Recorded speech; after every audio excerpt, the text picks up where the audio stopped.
Puji Tuhan, selamat malam buat saudara semuanya. Salam. Selamat berjumpa kembali malam hari ini dalam online discipleship Revival Total Ministry. Oke, malam hari ini kita akan kembali untuk belajar firman Tuhan. Tema yang akan kita bahas masih melanjutkan tema minggu kemarin ya, yaitu tentang disiplin dan tanggung jawab. Nah, seperti apa yang sudah kita bahas kemarin ya, bahwa tidak ada pemuridan tanpa disiplin. Jadi sebagai murid-murid Tuhan, satu hal yang harus kita perhatikan, dan ini merupakan satu perkara yang harus benar-benar kita persiapkan dan kita kerjakan di dalam kehidupan kita.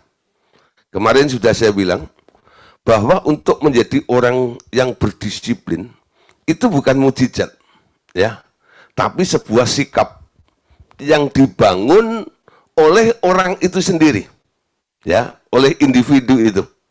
Nah, kalau Anda hanya mengandalkan Pak Gideon, tolong doain urapi saya supaya saya bisa jadi orang disiplin, tuh mustahil. Ya, diurapin kayak apapun juga kalau memang tekad Anda ya, sikap Anda tidak mau berubah, ya, itu tak akan mengubah kehidupan Anda. Jadi disiplin itu adalah sebuah sikap, ya. Lah, dalam membangun sikap disiplin ini, hal pertama yang harus muncul dalam kehidupan kita apa? Anda harus mulai belajar untuk mengontrol diri Anda, yaitu menguasai diri Anda. Orang yang menguasai dirinya nanti akan jadi orang yang sabar dan bisa mengendalikan segala sesuatu dalam hidupnya. Nah, dengan mudah orang tersebut bisa mengatur apapun yang terjadi, situasi, keadaan apapun juga dia bisa menghandle, bisa melakukannya, bisa mengatur dengan mudah. Nah, disinilah Anda bisa mendisiplin diri Anda dengan perkara-perkara seperti itu. Nah, dimulai dengan perkara-perkara yang kecil ya. Mungkin masalah waktu. Dulu waktu saya pertama-tama jadi hamba Tuhan, saya masih praktek di satu kota di Nganjuk. Saya punya teman, ya, dia seorang bisnismen.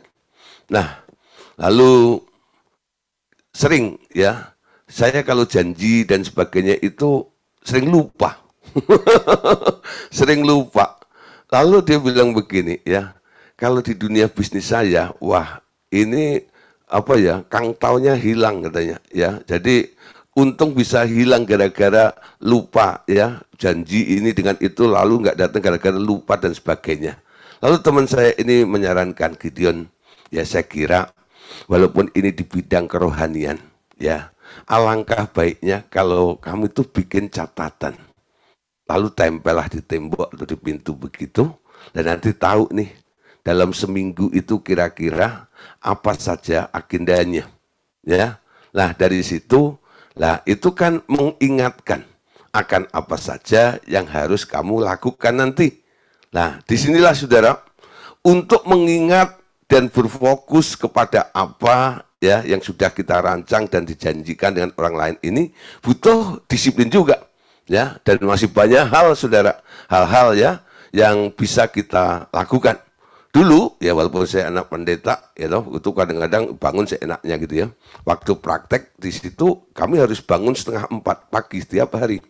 Karena ada beston jam 4. Jadi seluruh pekerja itu harus sudah ada jam 4 kurang 10 ada di gereja untuk membuka pintu dan menyambut jemaat-jemaat yang hadir untuk beston pagi itu. Wah, saudara itu perlu disiplin waktu juga ya. Gimana supaya bisa bangun pagi, ya? Lalu apa yang perlu dikurangi? Yaitu apa? Ya begadang, tidurnya harus lebih cepat, lebih cepat itu ya, supaya pagi-pagi bisa bangun dengan keadaan yang fresh dan sebagainya. Jadi itu salah satu contoh ya. Nah, mungkin Bapak Ibu Saudara punya kasus atau punya masalah masing-masing. Nah, tapi di sini bisa diupayakan untuk apa? Menjadi orang yang disiplin di sini ya. Tidak ada pemuridan tanpa disiplin. Ya, jadi di sini penting sekali ya. Nah, penguasaan diri, kontrol itulah yang harus kita lakukan. kontrol dirimu. Banyak kadang-kadang orang bisa mengontrol orang lain, tapi nggak bisa mengontrol dirinya sendiri ya. Lebih mudah mana? Mengontrol orang lain atau mengontrol diri sendiri? Lebih mudah mengontrol orang lain ya. Ya, komentar, Bu Eva jangan gini, ya, Bu Eva harus begini, udah gini. Nah, tentang dirinya nggak peduli kadang-kadang ya. Nah, karena seperti itu. Lah, saudara, jadi Paulus sendiri membangun dirinya, ya, dalam penguasaan diri seperti itu ya. Nah, ada level-level ya di dalam penguasaan diri dan sebagainya itu. Nah, saudara, kalau orang nggak bisa menguasai diri dalam kehidupannya, ya biasanya orang-orang tersebut sulit untuk mengendalikan dirinya sendiri. Memang kadang-kadang ada hal-hal yang dimana kita tidak bisa menguasai diri. Itu konteksnya dalam pelayanan. Ya, contoh, memang ada beberapa hal, faktor yang kadang-kadang Roh Kudus dalam rangka melayani. Lah disitulah kadang-kadang kita harus ikut lingkungan seperti itu. Paulus contoh ya, walaupun dia punya pengertian yang tinggi, namun kalau dia menghadapi orang yang levelnya masih rendah, dalam pelayanan seperti itu, Paulus nggak memaksakan dirinya seperti itu. Ya, nah malam hari ini kelanjutannya adalah ya, untuk menjadi orang yang disiplin, di sini kita harus belajar setia. Ya, setia. Tuhan Yesus adalah yang setia. Bila Anda mengizinkan kehadirannya menguasai Anda pun dapat menjadi seorang yang setia. Setia kepada pengakuan iman, setia kepada panggilannya, ya. Setia menunggu janjinya, setia kepada ikrar di hadapannya atau komitmen kepadanya. Kita awali dengan ayat ini ya. Wahyu 19 ayat yang ke-11. Lalu aku melihat surga terbuka. Sesungguhnya ada seekor kuda putih. Dan ia yang menungganginya bernama yang setia dan yang benar. Ia menghakimi dan berperang dengan adil. Saudara, kalau Anda melihat dalam kitab Wahyu, ya, di dalam Wahyu pasal 4 itu kan ada bermacam-macam warna kuda yang muncul ya dalam kesukaran besar itu. Nah, ketika cawan Tuhan diturunkan lalu muncullah binatang ya, kuda warnanya ini dan itu. Lalu ada juga yang pakai kuda putih itu ya. Tapi di situ sebenarnya yang menungganginya bukan yang setia dan yang benar. Ya, bukan Tuhan Yesus. Wahyu 19 ini beda dengan Wahyu pasal 4. Di mana di situ yang menunggangi ya, walaupun warna kudanya sama. Tapi kenapa Pak kok sama? Nah, kita tahu ya bahwa sifat iblis itu adalah dia mau menyesatkan. Bagaimana caranya? Dia jiplak terus apa yang Yesus lakukan. Yesus jadi singa suku Yehuda, ya. Iblisnya mengaum-ngaum seperti singa juga, tapi bukan dari Yehuda. Tapi singa yang mengaum-ngaum mencari mangsa, betul ya? Nah, Yesusnya naik kuda putih. Iblisnya juga muncul untuk menyesatkan itu. Dia pakai kuda putih juga. Nah, Wahyu 19 ini disebutkan penunggang kudanya namanya secara detail. Ya, yang menungganginya bernama yang setia dan yang benar. Ia menghakimi dan berperang dengan adil. Bapak Ibu Saudara, kalau kita melihat ya, kenapa Tuhan Yesus itu punya gelar menunggangi kuda dan disebut yang setia. Ini bukan hanya nama, sekedar nama.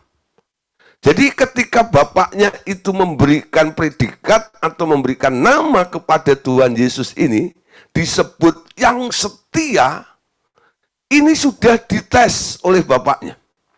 Ketika Yesus turun ke bumi, dia belajar setia dan dia menjadi setia. Ya, firman Tuhan katakan, nah karena kamu taat, setia, maka aku beri nama di atas segala nama.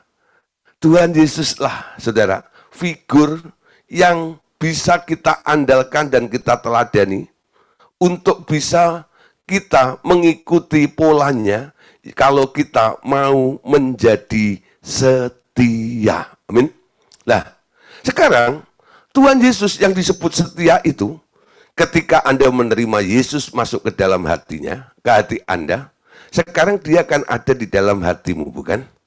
Nah, ketika dia hadir di sini, lalu Anda mengizinkan kehadirannya menguasai Anda, di sini ada jaminan. Jaminan apa?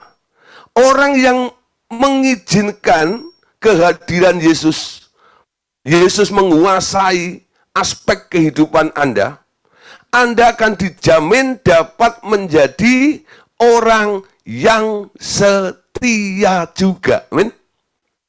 Jadi di dunia ini nggak ada orang yang bisa setia dengan kekuatannya sendiri. Dia membutuhkan ya satu figur kekuatan untuk bisa kita menjadi setia. Caranya gimana? Cuma menyerah kepada Yesus.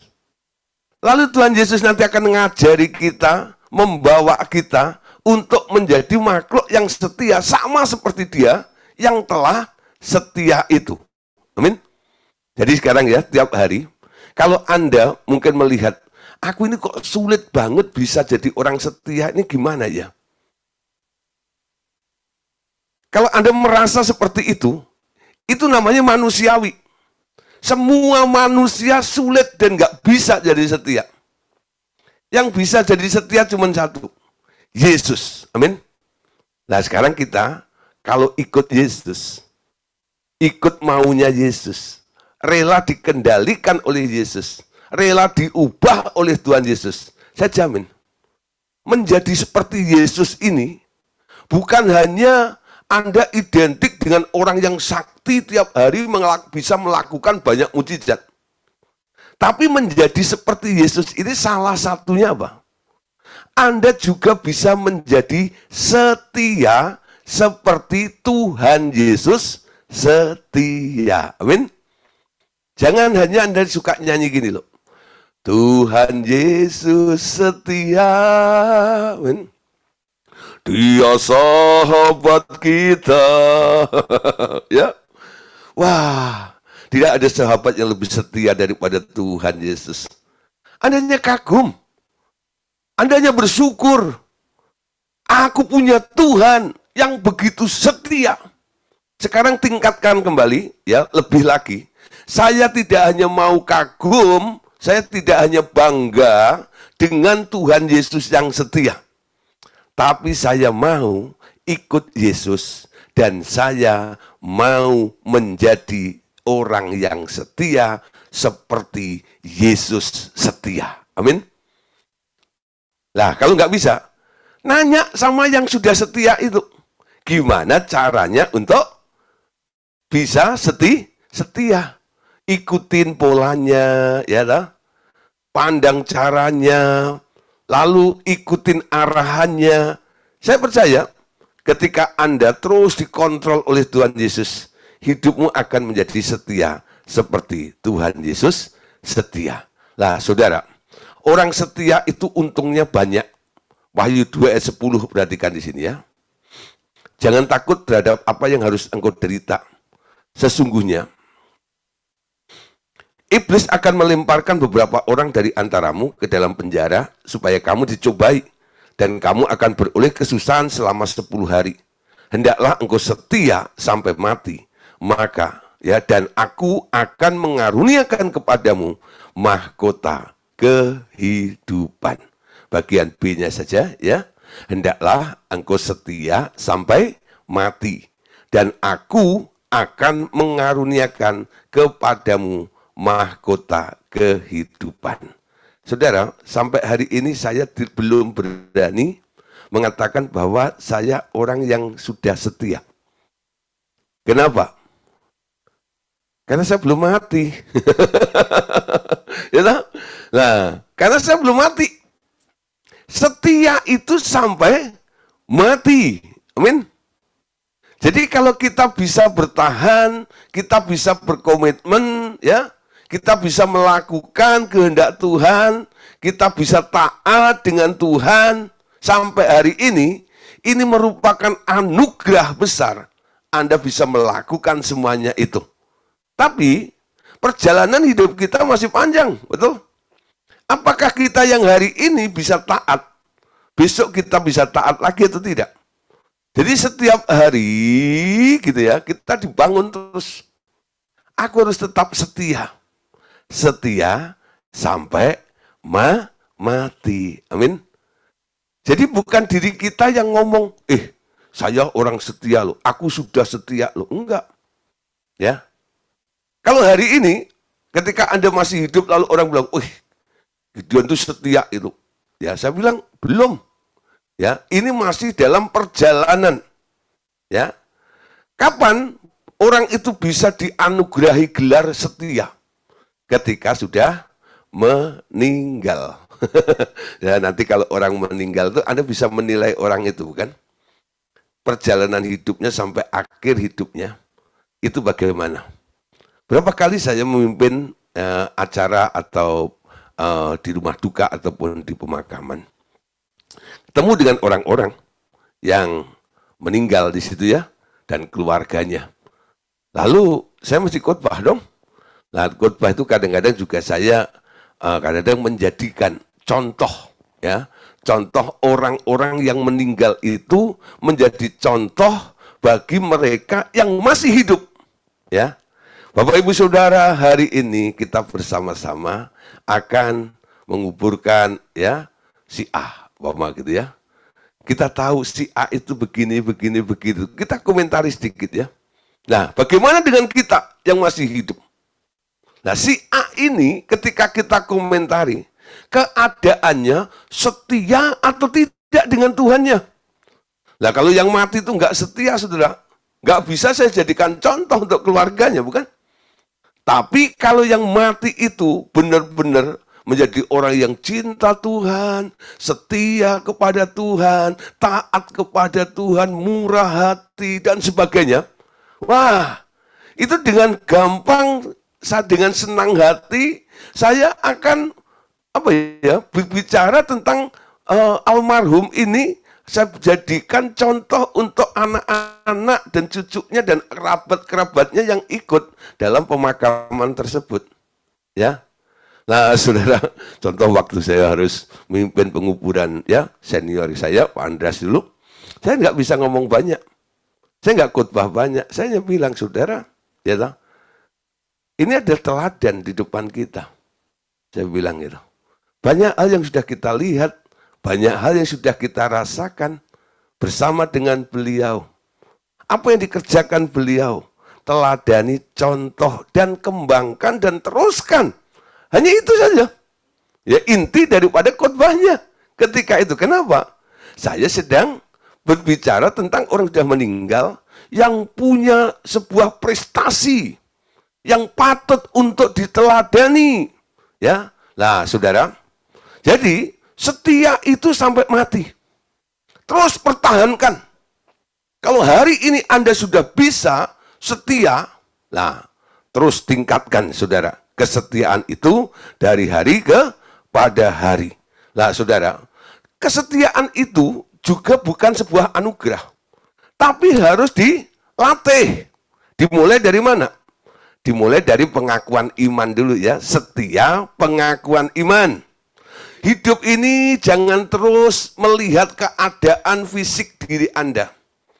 Tapi Anda harus melihat apa yang Tuhan janjikan, apa yang Tuhan kerjakan di dalam hidup Anda. Sehingga Anda bisa mengangkat sebuah statement bukan berdasarkan keadaanmu. Tapi Anda bisa mengatakan sebuah statement berdasarkan apa yang Tuhan katakan kepada Anda. Amin. Nah, di mana ini caranya? Mulai dengan pengakuan iman. Siapa bilang saya sakit? Omong kosong. Saya orang paling sehat di dunia.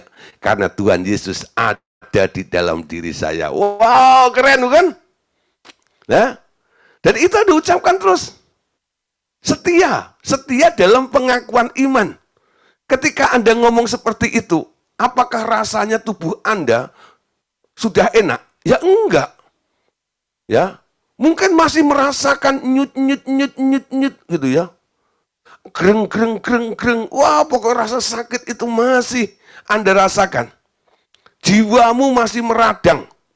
Tapi rohmu berkata, siapa bilang saya sakit? Omong kosong. Saya sudah sembuh. Oleh bilur-bilurnya saya sudah sembuh. Dalam nama Tuhan Yesus. Karena Tuhan Yesus sudah sembuhkan saya. Dan Tuhan Yesus ada di dalam diri saya. Saya orang paling sehat di dunia ini. Tidak ada penyakit di dalam diri saya. Ya. Nah, nanti Anda mulai belajar. Ketika penyakit itu mulai terus membantah kalimat Anda itu. Anda mulai punya kreativitas juga ya. Untuk apa? Menaklukkan semua perasaan Anda untuk tunduk kepada apa yang dikatakan Tuhan. Lalu lama-lama Anda melihat, oh, jadi sembuh itu gampang. Ya, setia dalam pengakuan iman. Bukan hanya kalau habis dengar Pak Gideon khotbah seperti ini, lalu nanti malam mulai praktek gitu ya. Nanti 3 hari lupa. Ya, lalu telepon lagi Pak Gideon, tolong, aku meradang ini. Loh, kemarin siapa bilang sakit? Ya, kadang-kadang orang-orang yang sudah saya latih seperti itu, ketika mereka datang lagi lalu minta didoain, ya, Pak Gideon tolong doain, saya sakit. Saya langsung bentak. Ya. Siapa bilang ibu sakit? Ya, Pak, benar Pak, saya sakit. Tidak, ibu tidak sakit. Ibu sudah sembuh. Benar Pak, masih sakit. Loh, ada yang begitu loh. Gitu ya. Ya. Saya sendiri sebagai hamba Tuhan, awal-awal juga nggak bisa. Ya, langsung punya pengertian pengakuan iman seperti itu. Ya, walaupun itu tidak terjadi langsung dengan saya. Ya, satu kali anak saya sakit. Ya, lalu itu ada KKR, Jupopel yang suka manjangi kaki itu datang ke Indonesia. Ya, saya harus mimpin acara ya. Nah, Pak Andreas, Ibu Dorcas Daud itu sudah dari sana, dari Bandung, dari Jakarta. Ya, karena anak lagi panas sebagainya, akhirnya saya masih ya tunda dulu gitu macam gitu ya. Akhirnya saya mepet-mepet, saya nggak bawa mobil, tapi akhirnya bawa motor aja kenceng dari Meruya ke Plaza Sentral Sudirman sana. Nyampe situ ya kurang 5 menit acaranya, belum terlambat. Tapi saya masuk pintu di situ ditemuin Pak Andreas itu. Kenapa terlambat? Begitu. Ayo cepat, gini loh. Ya Pak, anak saya sakit Pak. Siapa bilang sakit? Begitu. Bener Pak, anak saya sakit, kalau nggak percaya nih, telepon istri saya Pak. Gitu. Ya Pak Andreas bilang nggak percaya. Gitu. Siapa bilang sakit? Masa nggak percaya sih Pak? Bilang gitu loh. Ya toh. Benar Pak, anak saya sakit, masa saya bohong? Kalau macam gitu. Terus ketika saya udah ngomong kayak begitu-gitu, saya kan menatap wajahnya Pak Andreas itu senyum gitu ya. Ini ada sesuatu ini. Ketika Pak Andreas senyum itu saya baru ngeh gitu ya. Oh iya ya. Bertahun-tahun diajari pengakuan iman, disangkal sama Pak Andreas seperti itu tuh. Saya masih ngotot bahwa anak saya sakit loh, sudah. Ya. Baru akhirnya saya enggak. Terima kasih Pak, anak saya sudah sembuh. Lalu saya masuk, Pak Andreas tepuk punggung saya, sana cepat dimulai acaranya. Lalu saya naik ke mimbar, lalu langsung saya ajak jemaat memuji menyembah Tuhan. Nah, saya pernah ngalami sudah gitu ya. Dan itu perlu dilatih bukan? Nah, mungkin ya dalam pengakuan iman. Amin. Terus setia dalam pengakuan iman. Ya. Sampai nanti Anda nembus ya barier itu, penyakit itu, lalu Anda benar-benar sehat. Karena apa? Pengakuan iman Anda. Amin. Setia kepada panggilannya. Ya. Dipanggil dalam hal apa? Nah, di sini semua orang dipanggil menurut talenta masing-masing ya. Nah, setialah dalam panggilan itu. Tuhan bilang setia dalam perkara yang kecil, Tuhan akan meningkatkan kita kepada perkara-perkara yang besar. Setia dalam hal apa lagi? Setia dalam menunggu janjinya. Amin. Nah, setia kepada ikrar di hadapannya. Siapa di sini yang pernah berikrar di hadapan Tuhan? Ikrar di hadapan Tuhan itu namanya nasyar. Betul? Ya. Siapa yang pernah? gara-gara kepepet punya kebutuhan, supaya Tuhan jawab. Banyak orang kadang-kadang tanpa sadar, dia menghadap Tuhan lalu menyampaikan sebuah ikrar. Betul? Tuhan, kalau Engkau sembuhkan suami saya, nanti saya titik. Betul? Ya, di dalam Alkitab ada orang yang bernazar, tapi dia konsisten, namanya Yefta ya. Tuhan, kalau Engkau buat aku menang, apa saja yang keluar dari rumahku yang pertama kali, itu akan aku persembahkan kepadamu untuk menjadi korban syukurnya. Betul. Tuhan bikin kemenangan. Waktu dia pulang, siapa yang keluar? Anak perempuannya. Dia nangis, dia hancur. Kenapa ya? Harus bilang siapa yang keluar pertama dari rumah saya. Ya, tapi ya dia konsisten. Persembahkan kepada Tuhan. Seperti itu loh, contoh ya. Kadang-kadang apa yang Anda ikrarkan di hadapan Tuhan? Sumpah apa yang pernah Anda ikrarkan kepada Tuhan? Ayo coba ingat-ingat kembali. Kalau enggak ingat, tanya Roh Kudus.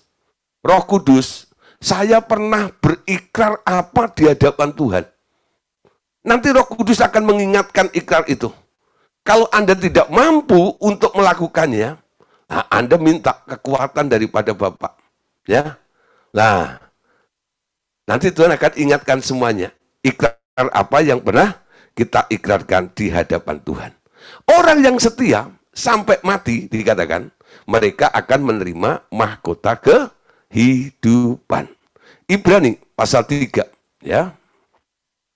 Ayat 5 sampai ayat yang ke-6.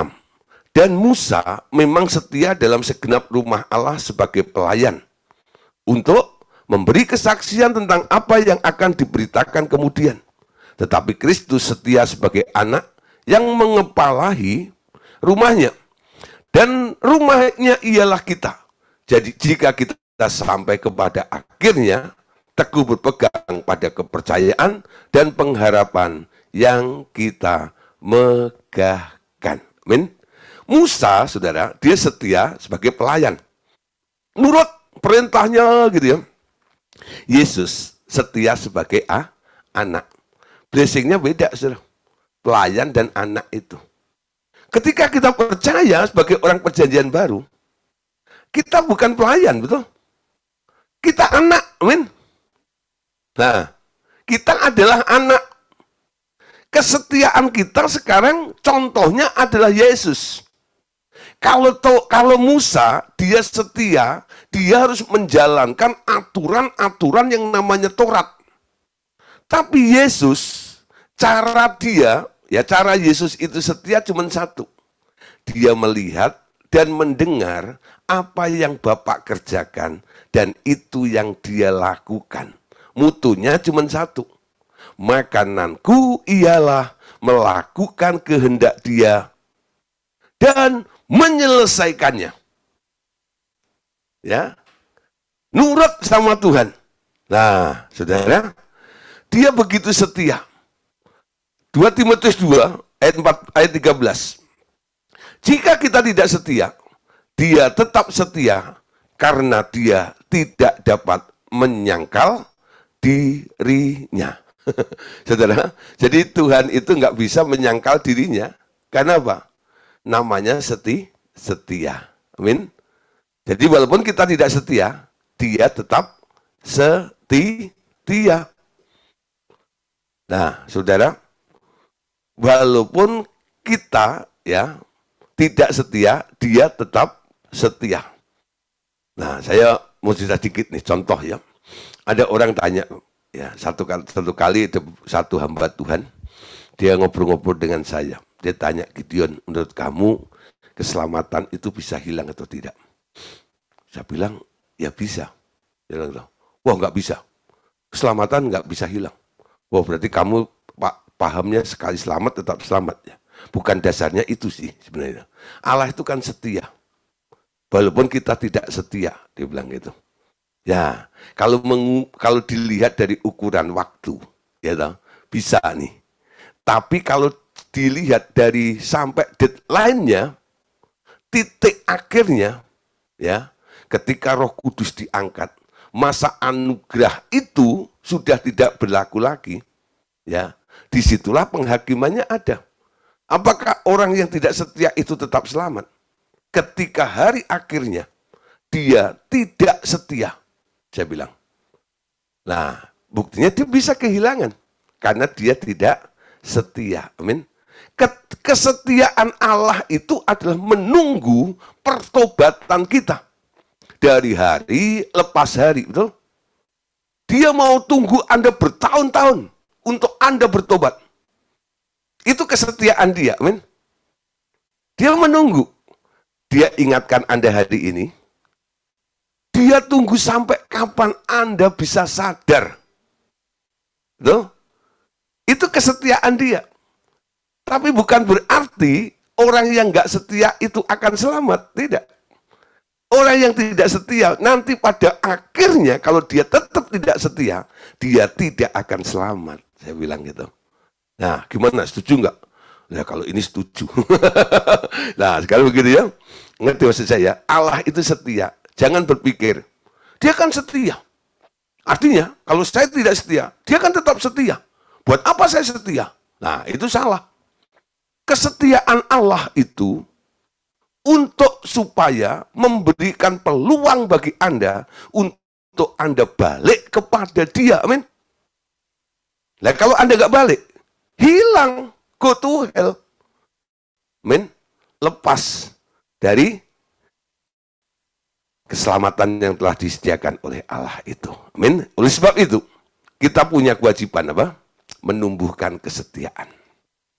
Kesetiaan harus dilatih dari hal-hal yang kecil. Kesetiaan dalam memelihara waktu teduh pribadi dengan Tuhan tiap hari. Kesetiaan dalam panggilan pelayanan. Kesetiaan dalam melayani pemberitaan Injil. Kesetiaan terhadap janji-janji kepada Tuhan. Dan sebagainya. Amin. Ini harus dilatih. Telah kau lihat kebaikanmu, amin, yang tak pernah habis di hidupku. Ku berjuang sampai akhirnya kau dapati aku tetap setia. Ketika saya nyanyi lagu itu, saya dikritik oleh satu orang. Berjuang. Ya. Emang lu bisa berjuang? Dia bilang gitu. Dia bilang gitu ya. Berjuang. Emang lu bisa berjuang untuk setia? Terus gimana cara setia? Kalau saya nggak berjuang. Ya. Jadi lucu. Ya kita pokoknya tiap hari berdoa gitu ya. Bersyukur gitu ya. Nanti kan jadi setia sendiri. Enak. Enggak. Ya. Harus dikerjakan. Ditumbuhkan kesetiaan itu. Dari jam saat teduh kita. Amin. Dari setia dalam pelayanan. Gitu ya. Setia dalam perkara yang kecil dulu. Nanti Tuhan akan memberikan tanggung jawab dalam perkara yang besar. Lukas 16 ayat 10. Barang siapa setia dalam perkara yang kecil, ia setia juga dalam perkara-perkara besar.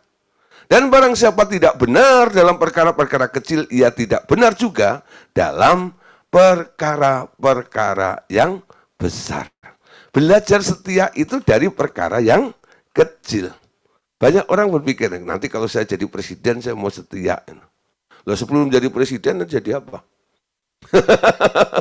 Ya, nanti kalau aku sudah jadi hamba Tuhan hebat, ya loh, aku mau setia semuanya. Wah, komitmennya begitu.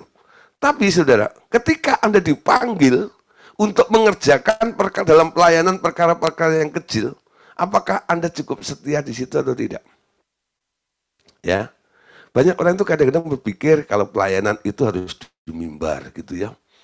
Nggak harus seperti itu loh. Ya. Kadang-kadang Tuhan itu izinkan situasi kondisinya untuk membentuk hati Anda untuk jadi orang setia. Ya. Saya awal-awal gabung dengan RTM ini tahun 93 akhir, 94 awal tuh. Ya, masuk itu. Memang pertama-tama main musik, ya mungkin ujian. Tapi karena tempat yang kita pakai itu rumah kosong 3 lantai, gitu. Lah Pak Andreas, Lukas Daud itu kan dari Bandung. Jadi sebelum acara itu kami harus mempersiapkan banyak hal, ya. Belum banyak pekerjaannya, ya. Cuman ada koordinator aja dan bendahara 1, ya. Dan 1 seksi humas, ya. Ibu Yanti, Pak Darsono, Miriam tuh, ya. Nah, terus saya yang mau ngatur acaranya, bikin segala macam itu, lihat kondisi rumah kotor segala macam gimana? Ya, saya harus bersihin dulu dari awal. Jadi saya datang siang gitu ya, bersihin 3 lantai itu dari atas ke bawah itu. Orang datang jam 5, itu semua udah bersih semuanya. Ya, udah bersih gitu ya. 2 minggu sekali saya lakukan seperti itu. Saya sudah hamba-Tuhan loh. Waktu Solo saya sudah jadi pendeta juga. Tapi saya mulai lagi dari situ, setia seperti itu. Saya lakukan. Ya, memang harus dikerjakan. Karena nggak ada yang ngerjain lagi.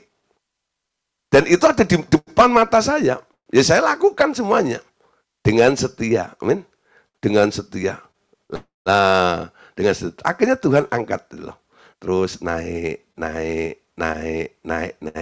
Lah kerinduan seperti itu harus dibangun sebenarnya. Ya.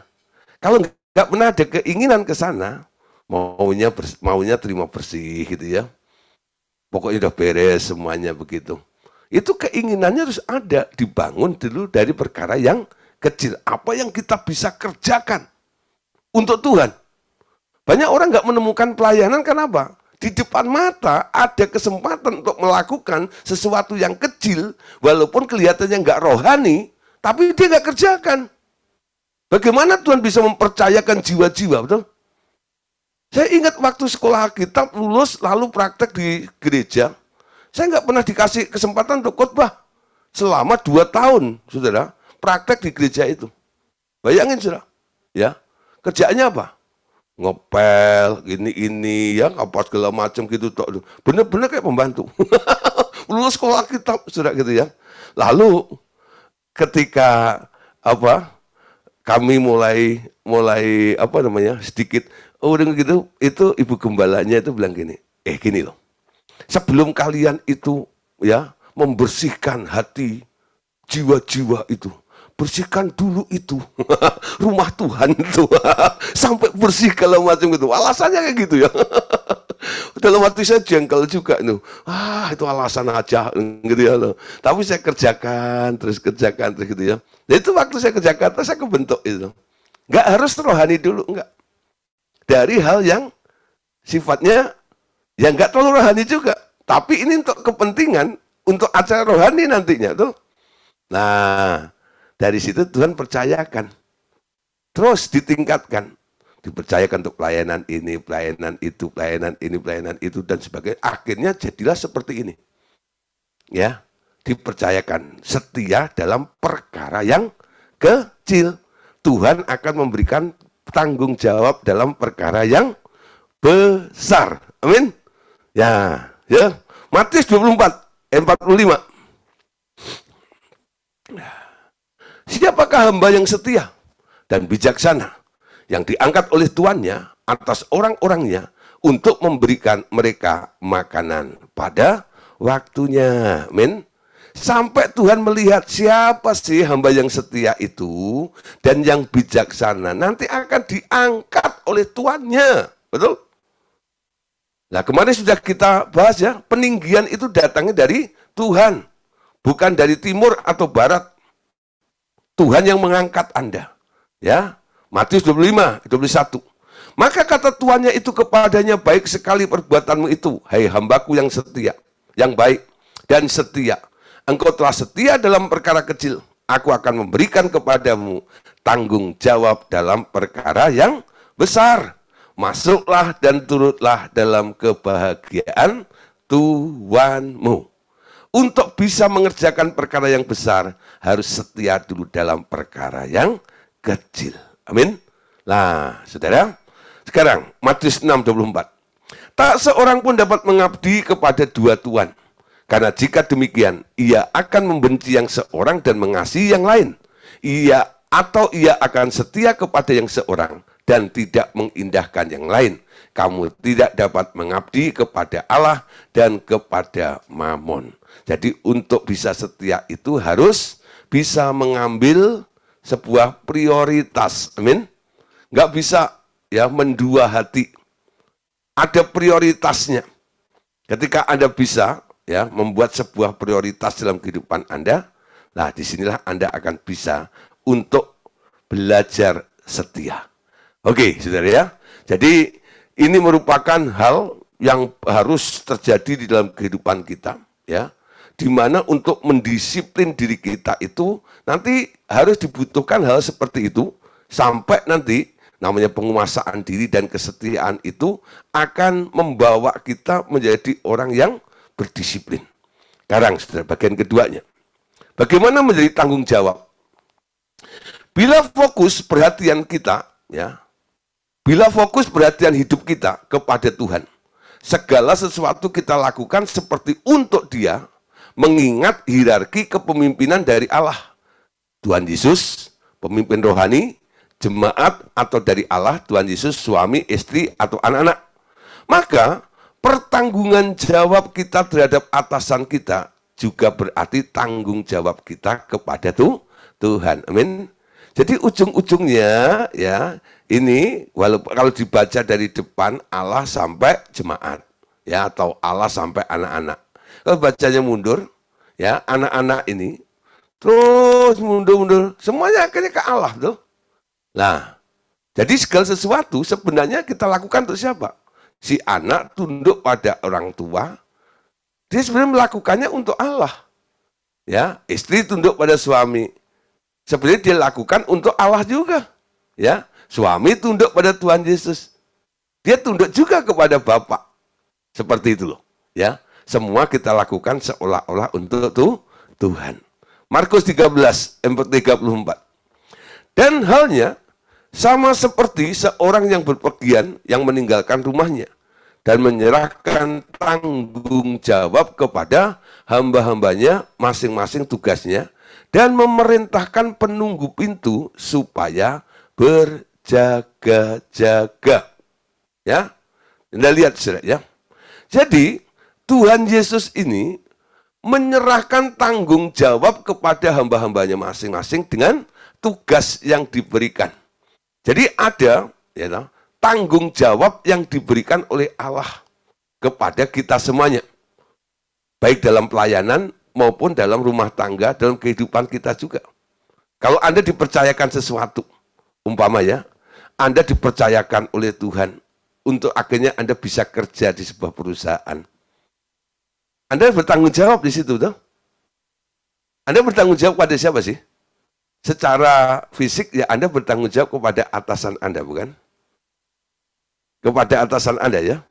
Jadi kalau Anda seorang karyawan, Anda harus tanggung jawab kepada manajer di dalam perusahaan itu. Betul? Nah, ini dilakukan untuk yang ada di atasnya. Di atasnya yang punya owner perusahaan itu sebenarnya siapa? Ya Tuhan.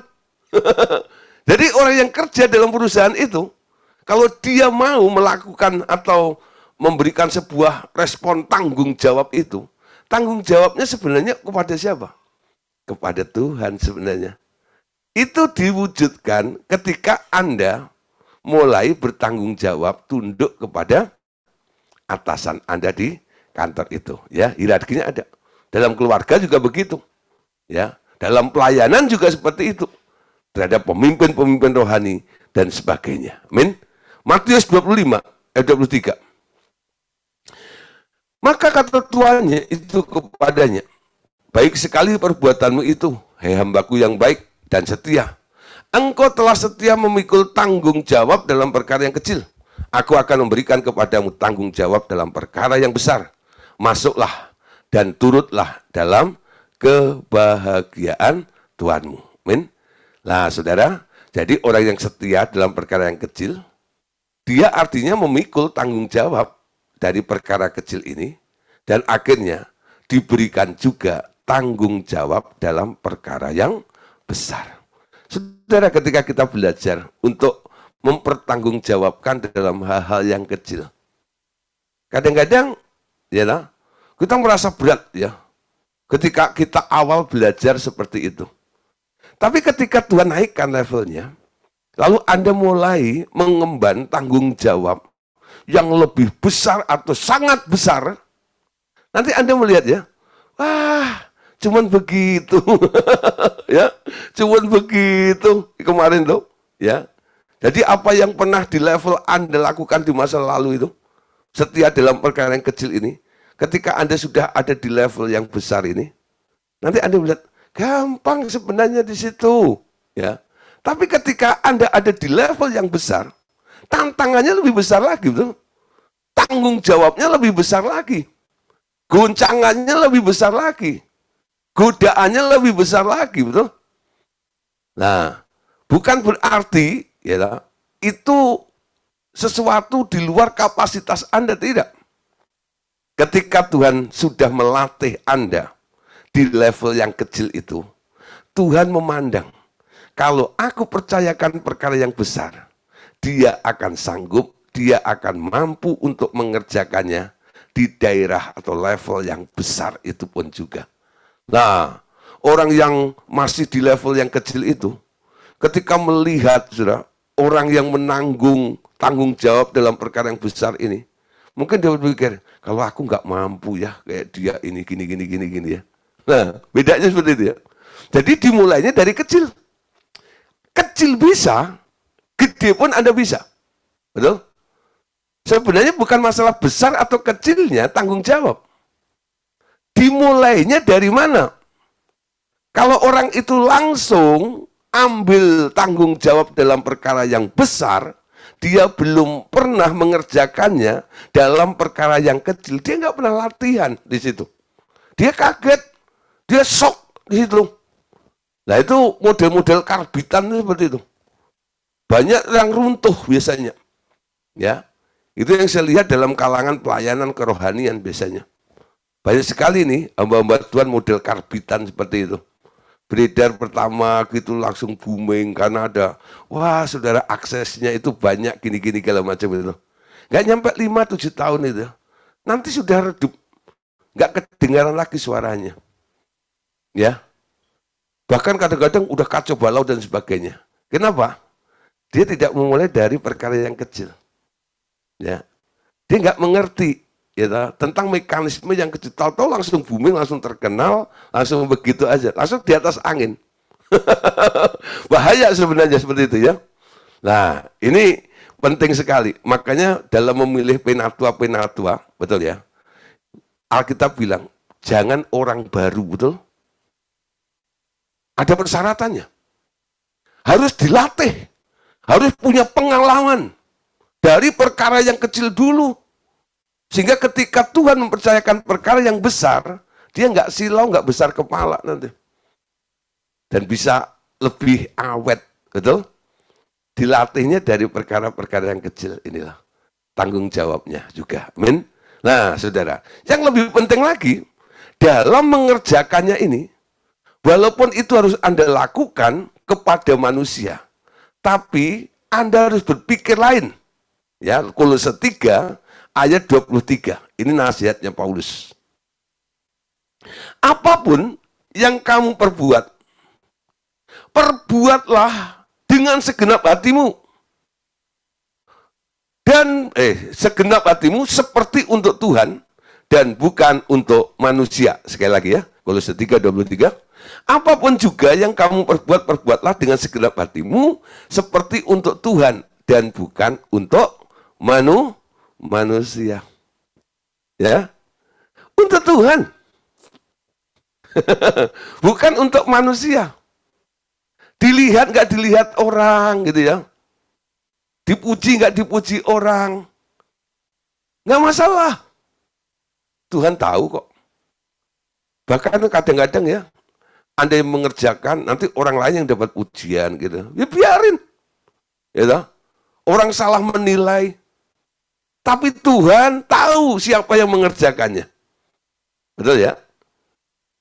Jadi jangan terus nunggu, gitu ya, supaya orang tahu gua yang ngerjain ada di situ ini. Lakukan aja seolah-olah semuanya untuk Tuhan. Kalau Anda lakukan untuk manusia, kadang-kadang Anda bisa jengkel, betul nggak ya? Anda bisa marah, Anda bisa uring-uringan, gitu ya. Tapi kalau Anda lakukan untuk Tuhan, nggak ada ya, kejengkelan dalam hati Anda. Anda semakin mengasihi Tuhan, Anda lalu semakin ingin melakukan banyak hal untuk Tuhanmu itu.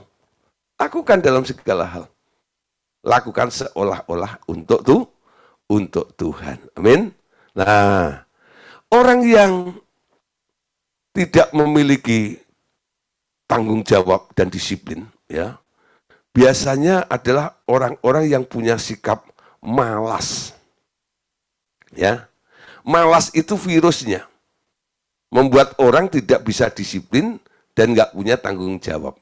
Ya, kemalasan, ya, sebelumnya ini ya, satu ayat dulu. Hai istri, tunduklah kepada suamimu seperti kepada Tuhan. Ya, kemarin sudah banyak dibahas ini. Malam hari ini tidak saya bahas. Bahwa istri tunduk seperti kepada Tuhan. Amin. Jadi pandang aja, ya, walaupun suami Anda kelihatannya nggak pantas untuk Anda tunduk, saya nggak tunduk pada suami kok sebenarnya. Pada Tuhan. Amin. Nah, yang nggak bisa itu bukan karena nggak mampu, tapi karena malas. Malas adalah tabiat buruk yang harus dikeluarkan. Dengan pertolongan Roh Kudus, Tuhan tidak memberi toleransi terhadap kemalasan dalam hidup mengikuti Dia. Amin. Jadi, orang yang sulit melakukan kehendak Tuhan itu adalah orang yang malas. Ya. Amsal 15 ayat 19. Jalan si pemalas seperti pagar duri, tetapi jalan orang jujur adalah rata. Jadi jalan pemalas itu seperti pagar duri. Artinya apa? Selalu nggak bisa mentok, itu ya. Anda lihat ya, kalau lagi musim demo gitu, nanti itu depan kantor DPR itu tuh kasih pagar, ya toh? Itu pagar duri ya. Tujuannya apa? Supaya para pendemo itu nggak bisa masuk gitu loh. Ya. Nah, akses jalannya tertutup. Si pemalas, ya, itu seperti pagar duri jalannya. Selalu bilang nggak bisa. Ya lah. Walaupun banyak alasannya. Tapi jalan orang jujur itu adalah rata. Amin. Nah, terus tentang pemalas ini ayatnya banyak. Nanti cari sendiri di Amsal ya. Nah, Amsal 18 ayat 9. Orang yang bermalas-malas dalam pekerjaannya sudah menjadi saudara dari si perusak. Jadi orang malas yang nggak mau lakukan apa-apa itu saudaranya si perusak. Kalau perusak itu kan tindakan negatif ya.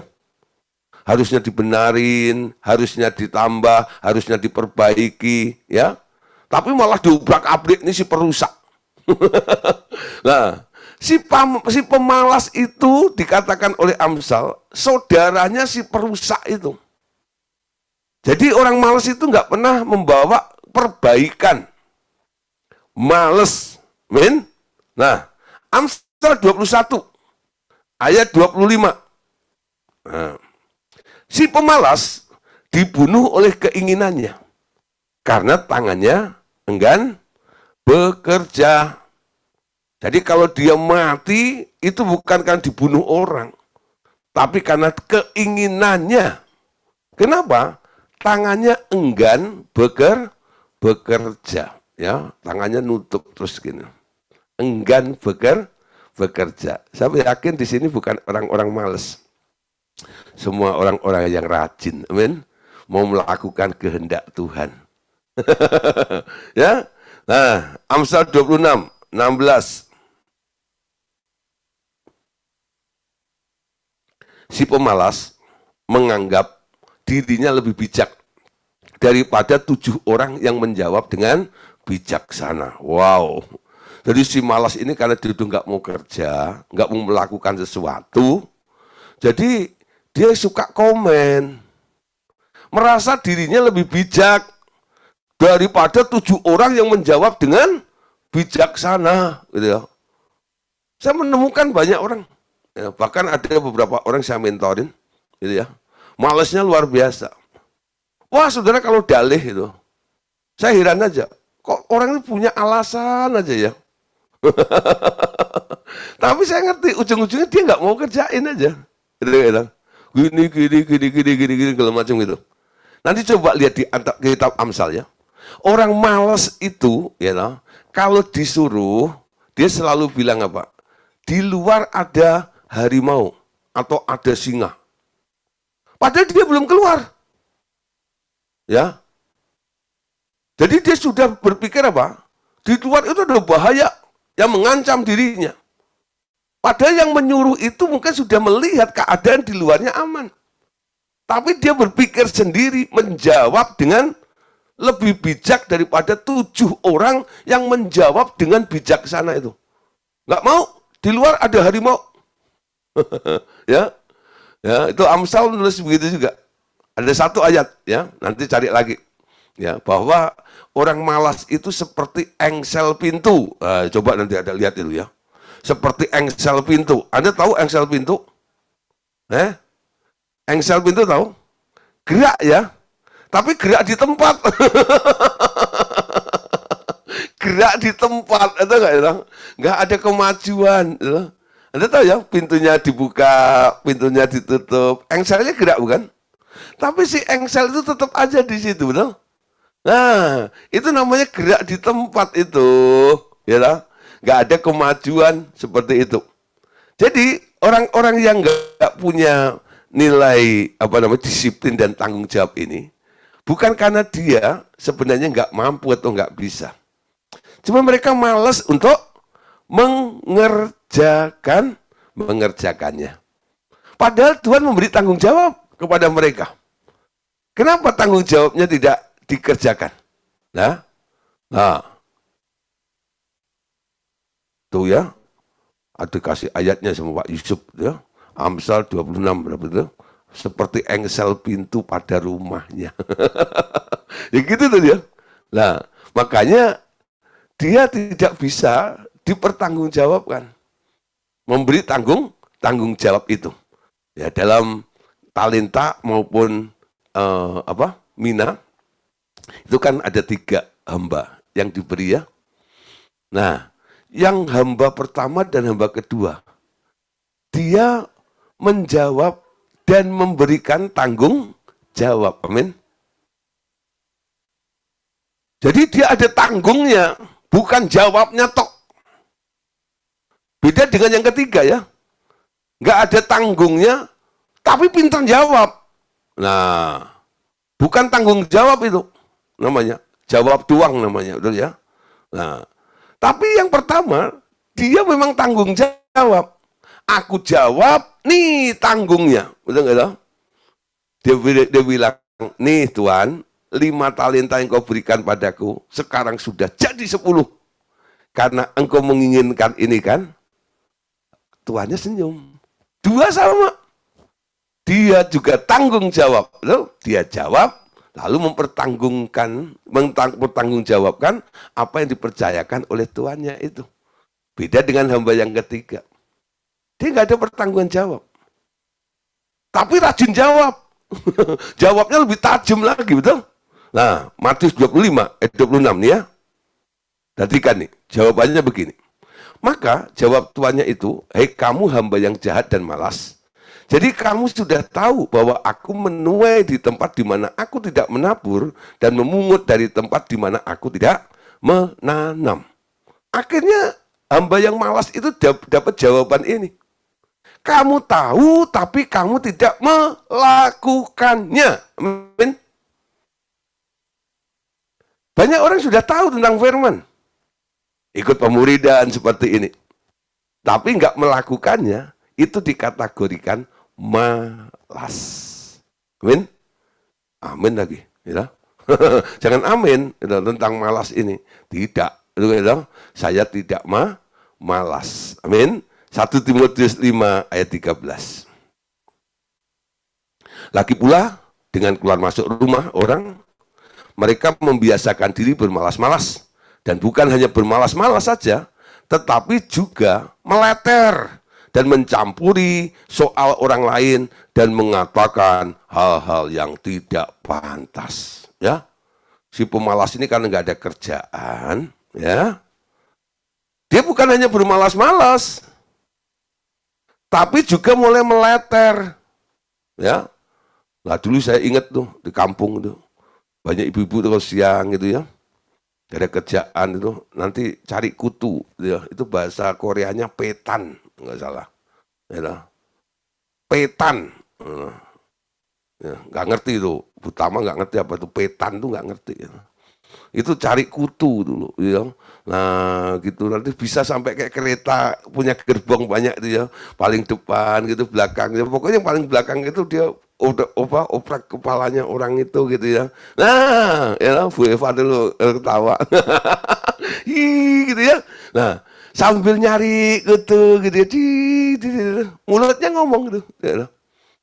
Apa yang diomongin sih? Wih banyak ya.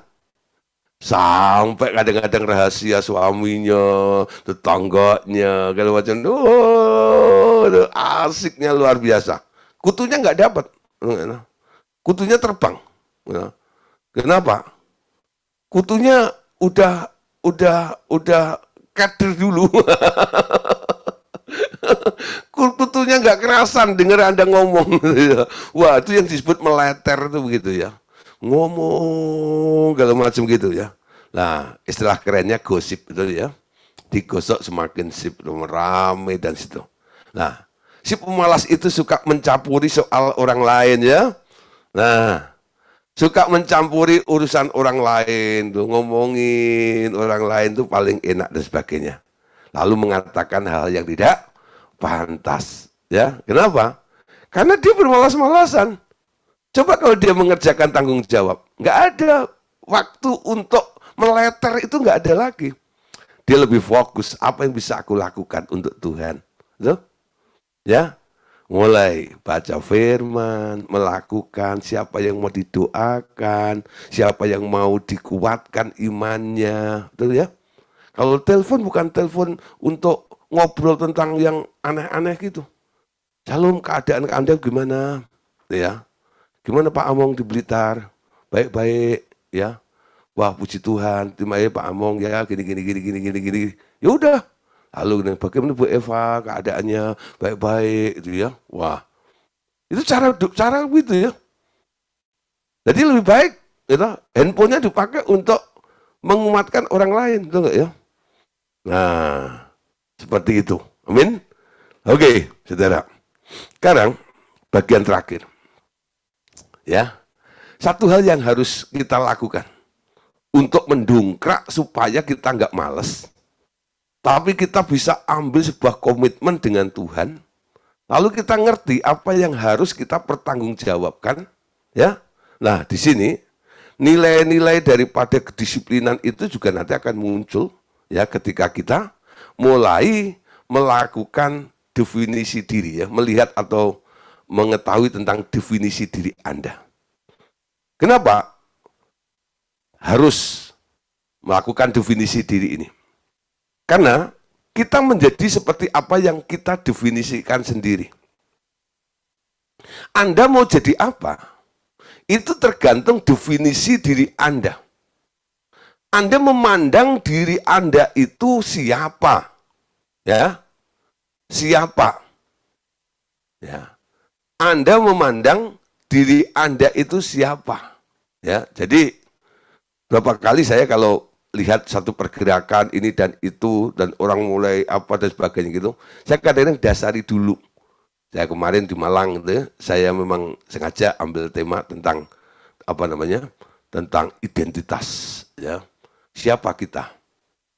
Ya. Siapa kita? Bersama dengan siapa? Mau ngapain? Kemana? Kita harus tahu, ya, jangan melakukan sesuatu tapi Anda nggak tahu diri. Nah, orang kalau nggak tahu diri melakukan sesuatu, nah itu bahaya. Tapi kalau dia tahu dirinya, dia disertai siapa, untuk apa, untuk siapa dan sebagainya, semuanya akan terarah nantinya. Amin. Dalam disiplin dan tanggung jawab ini, juga dibutuhkan ini. Definisi yang harus kita ketahui. Siapa Anda? Contoh-contoh definisi diri ini nampak dalam ucapan Anda sehari-hari. Ya, contoh nih ya. Siapa yang pernah mungkin ya mengalami kondisi seperti ini? Ya, Anda mulai berkata sebagai definisi diri Anda. Ya, Anda mungkin pernah berkata, saya paling tidak tahan menghadapi orang malas. Siapa yang pernah punya definisi diri seperti itu? Saya paling tidak tahan menghadapi orang malas. Jadi lihat orang malas itu pengennya buang ke laut. Pokoknya aku paling nggak tahan lihat orang malas. Ada nggak? Nah, ketika Anda ketemu orang malas, Anda nggak damai, betul? Ya. Nah, kenapa? Padahal yang malas kan bukan Anda, betul? Yang malas kan orang lain, betul? Ketika Anda ketemu dengan orang malas, kenapa Anda yang repot? Karena Anda punya definisi yang salah tentang dirimu. Ya, Anda sudah mendevelop dalam diri Anda, yang Anda bunyikan dalam diri Anda, yang mengatakan pokoknya aku nggak bisa tahan kalau melihat orang malas. Ya, jadi ketemu orang malas sudah nggak seneng dulu. Nah, di sini ya, bukan berarti kita harus toleransi dengan kemalasan. Malas itu salah. Malas itu nggak boleh dipelihara. Tapi bagaimana menanganin orang malas? Jangan benci dulu dengan orang malas. Dimulai dari mana? Aku paling suka dengan orang malas. Aku paling senang dengan orang malas. Tapi baru koma, saudara, di sini ya. Belum titik. Saya paling senang dengan orang malas. Orang malas itu mau saya bimbing untuk jadi rajin. Ya, kalau Anda sudah nggak senang, bagaimana Anda bisa bimbing orang itu? Ngerti nggak? Yang ada apa? Anda marah sama orang itu.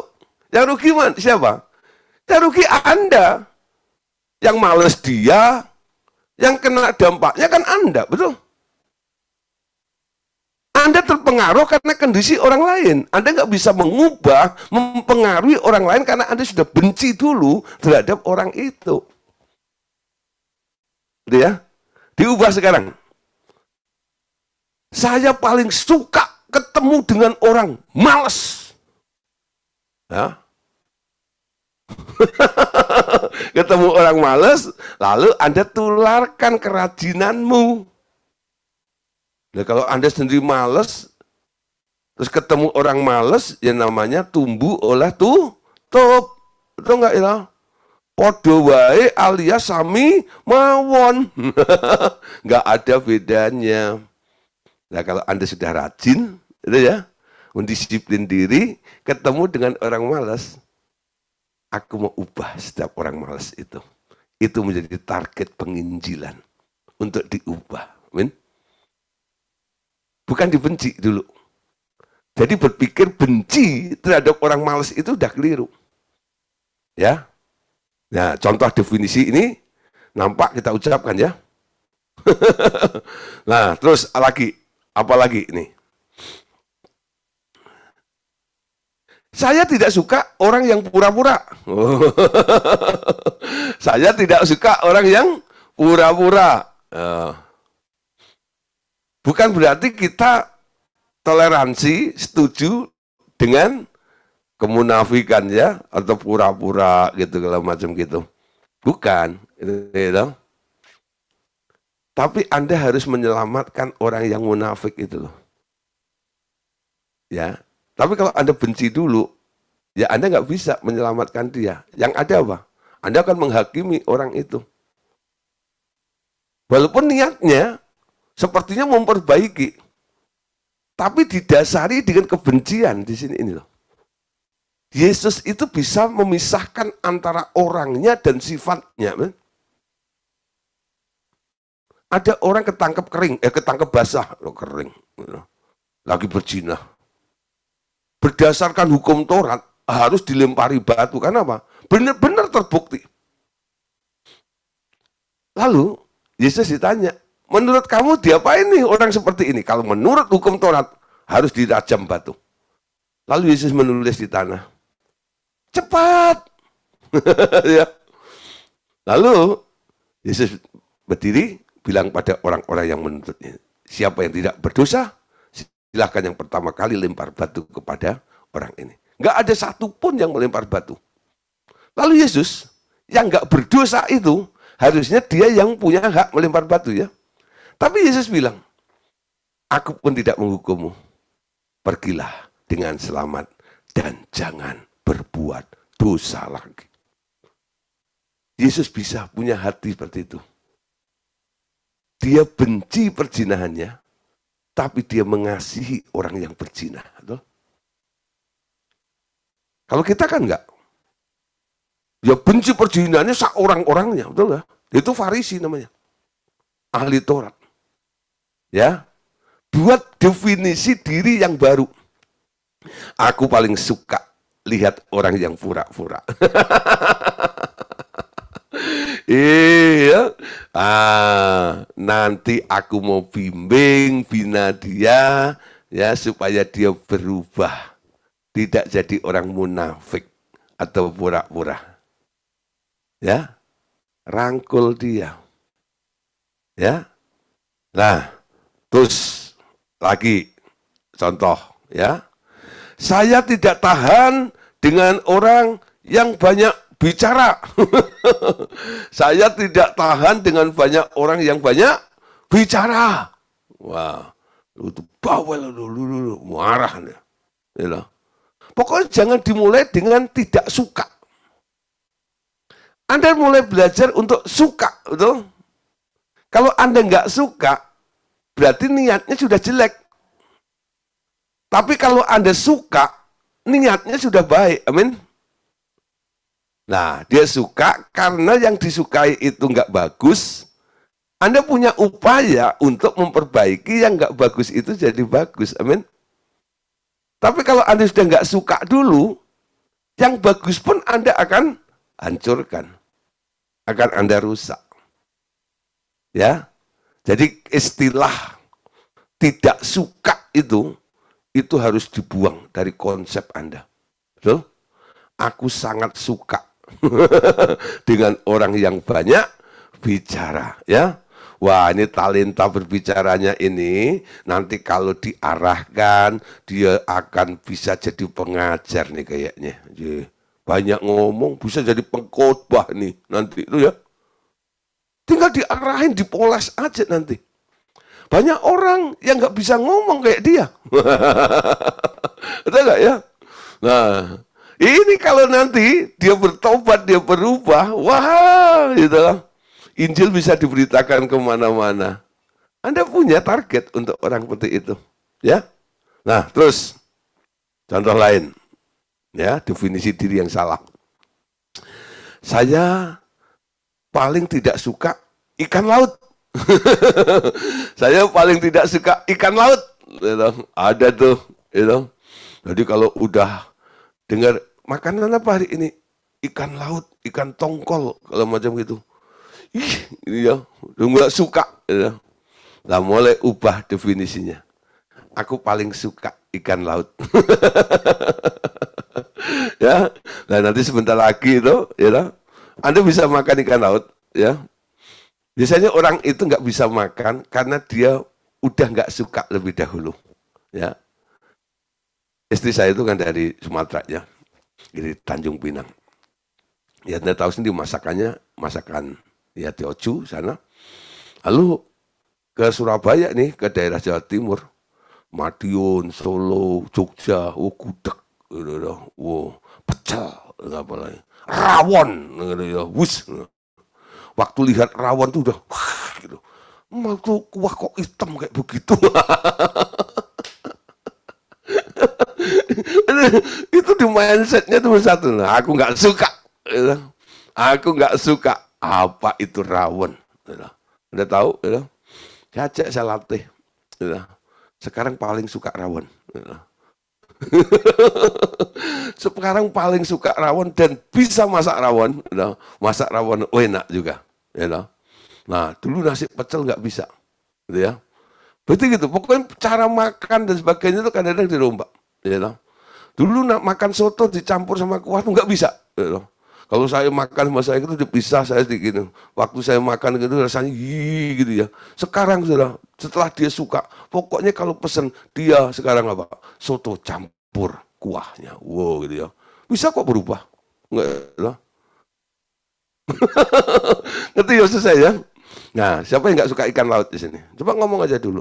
Saya paling suka ikan laut, ya. Wah, bentar lagi Anda pergi ke laut, ngapain? Mancing. Ya. Lalu dapat ikan laut, ke laut. Kalau ke kali, ikan kali. Amin. Nah, terus, ya. Satu lagi definisi yang diubah. Saya paling malas kalau harus menghafal ayat. Nah, siapa di sini? Kalau disuruh ngapalin ayat, males. Ada nggak? Siapa di sini yang nggak hafal satu ayat pun di dalam Alkitab? Siapa? Dulu saya waktu sekolah minggu, ya, itu setiap minggu itu kan harus murid-muridnya ngapalin ayat. Apa yang saya lakukan? Saya cari ayat-ayat pendek, ya. Maka menangislah Yesus. Tetaplah berdoa. Ya. Cari. Jadi cari yang paling pendek untuk dihafalin dan sebagainya. Gitu ya. Nah, kenapa? Ya karena kayak beban. Nggak suka. Gitu ya. Tapi setelah saya suka, ya lah, apalagi dengan adanya kebutuhan menjadi seorang hamba Tuhan harus tahu banyak ayat ini dan itu. Saya sekarang nggak pilih-pilih ayat. Saya suka kok ayat. Daud itu luar biasa. Kesukaanku ialah merenungkan firman itu siang dan malam. Tuh. Itu jadi sebuah kesukaan. Ngapalin ayat itu suka. Amin. Ada orang saya bimbing kelahiran baru. Lalu saya bilang gini. Sebelum kamu baca yang lainnya. Baca Injil Yohanes dulu. Ya, 5-7 kali. Habisin. Khususnya Yohanes 1 ayat 1-12. Kalau bisa dihafalin. Ya. Itu PR yang kadang-kadang saya berikan kepada orang-orang yang baru lahir baru. Yohanes 1 ayat 1-12. Coba dihafalin. Pada mulanya adalah firman. Firman itu bersama-sama dengan Allah. Dan firman itu adalah Allah. Firman itu telah menjadi manusia dan diam di antara kita. Nah itu terus. Ya, sampai akhirnya ayat 12 ya. Kita semua yang menerimanya diberi kuasa untuk menjadi anak-anak Allah. Coba, Bapak Ibu Saudara, ya, saya beri tugas, hafalin ayat itu. Yohanes 1-1-12. Kalau Anda merasa ini jadi beban, artinya Anda nggak suka dengan firman. Ya. Nah, kalau Anda merasa nggak suka dengan firman itu, ubah definisinya. Aku suka dengan firman. Nah, sebentar lagi Anda akan hafal Yohanes 1 ayat 1-12. Kenapa? Anda suka, itu. Dan nanti Anda teruskan. Saya bukan hanya suka ini, terus tambah lagi. Saya puji Tuhan loh, melihat ada beberapa orang yang suka sekali dengan firman. Ya. Sehingga responnya itu selalu firman. Ya. Jadi semua apa yang kita ajak ngobrol gini nih, nanti bilang, Pak, menurut firman ini, ada ayatnya ini. Artinya apa? Orang itu suka, betul ya? Pengen tahu. Kalau keadaan seperti ini, pengertian seperti ini, dasarnya ada firmannya atau tidak, gitu ya. Itu menandakan Anda suka firman atau tidak. Jadi kalau Anda masih belum suka, Anda sekarang boleh, ya. Jangan Anda katakan, saya paling malas kalau harus menghafal ayat. Saya paling suka membaca firman, dan saya paling suka untuk menghafal ayat-ayat di dalam firman Tuhan. Amin. Nah, nanti Anda bisa lihat tuh. Ayo mulai ya. Nanti kalau pas saya khotbah mungkin saya lupa ayatnya. Anda langsung bilang, Pak itu ayatnya di sini, gitu kalau macam. Wah, saling melengkapi, luar biasa. Ya, saya kadang-kadang pelayanan ke daerah. Pas saya khotbah di depan hamba Tuhan itu, ada pertanyaan mendadak gini, terus ayatnya kalau macam gitu. Salah satu murid, dia bilang, Pak, Lukas segini ayat segini. Saya juga bingung ayat itu apa ya. Jadi saya iyain aja, saya buka bener tuh. Wah, puji Tuhan dong, gitu ya. Punya murid membantu, melengkapi, gitu ya, saling mengisi, gitu loh. Ya, bukan untuk perdebatan, bukan untuk wah-wah, bukan. Kadang-kadang kita harus saling menguatkan dengan apa? Dengan firman. Kalau Anda tahu firmannya, ya, Anda bisa menguatkan saya juga walaupun saya pengajar, amin. Kenapa? Anda tahu firman. Oke, jangan malas baca firman, jangan malas untuk menghafal ayat firman. Amin. Ayo ubah ya semuanya. Anda bukan orang yang tidak tahan menghadapi orang malas. Sekarang Anda bukan lagi orang yang tidak suka dengan orang yang pura-pura. Anda bukan lagi orang yang tidak tahan dengan orang yang banyak bicara. Atau orang yang paling tidak suka dengan makanan tertentu, ya. Saya paling malas kalau harus menghafal ayat. Ini semua harus diubah. Dengan pertolongan Roh Kudus, kita dapat membangkitkan segala karakter indah yang benihnya telah ditanamkan dalam kita saat kelahiran baru. Mulai, ya, berhenti mengucapkan definisi diri sendiri yang buruk itu, ganti definisi yang baik berdasar pengertian bahwa benih Tuhan Yesus telah ada di dalam Anda dengan segala sifat-sifat yang mulia. Amin. Nah, Yakobus 3:2. Sebab kita semua bersalah dalam banyak hal. Barang siapa tidak bersalah dalam perkataannya, ia adalah orang sempurna yang dapat juga mengendalikan seluruh tubuhnya. Semua tergantung apa? Perkataanmu. Amin. Mau sempurna? Mengendalikan tubuhnya, ubah konsep ya tentang kualitas perkataan Anda. Ya. Oke. Amsal 18 20 sampai 21. Perut orang dikenyangkan oleh hasil mulutnya. Ia dikenyangkan oleh hasil bibirnya. Hidup dan mati dikuasai lidah. Siapa suka menggemakannya akan memakan buahnya. Amin. Jadi segala sesuatu tergantung apa? Perutmu, mulutmu. Perut orang dikenyangkan oleh mulutnya. Nah, kalau Anda katakan tiap hari aku berhasil, Anda jadi orang berhasil. Perutmu kenyang. Tapi kalau Anda bilang, aduh gagal, ya, sepi, ya, perutmu lapar nanti, ya. Jadi perut dikenyangkan oleh hasil mulutnya, amin, dikenyangkan oleh hasil bibirnya. 2 Timotius 1 ayat 6 sampai ayat yang ke-7. Oke, ayat terakhir, ya. Karena itulah kuperingatkan engkau untuk mengobarkan karunia Allah yang ada padamu oleh penumpangan tangan atasmu. Sebab Allah memberikan kepada kita bukan roh ketakutan, melainkan roh yang membangkitkan kekuatan, kasih, dan ketertiban. Amin. Oke, saudara, malam hari ini sudah kita akhiri tentang disiplin dan tanggung jawab. Amin. Nah, besok kita akan masuk buku 3.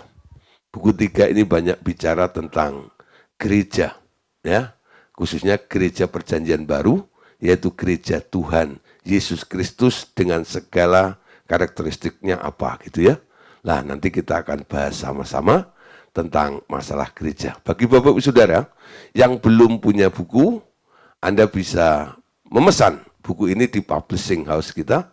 Nah, nanti bisa mendapatkan buku Pemuridan 3, ya. Nah, kita ini ada 13 buku. Ya, dan sudah kita pelajari buku 1 dan 2.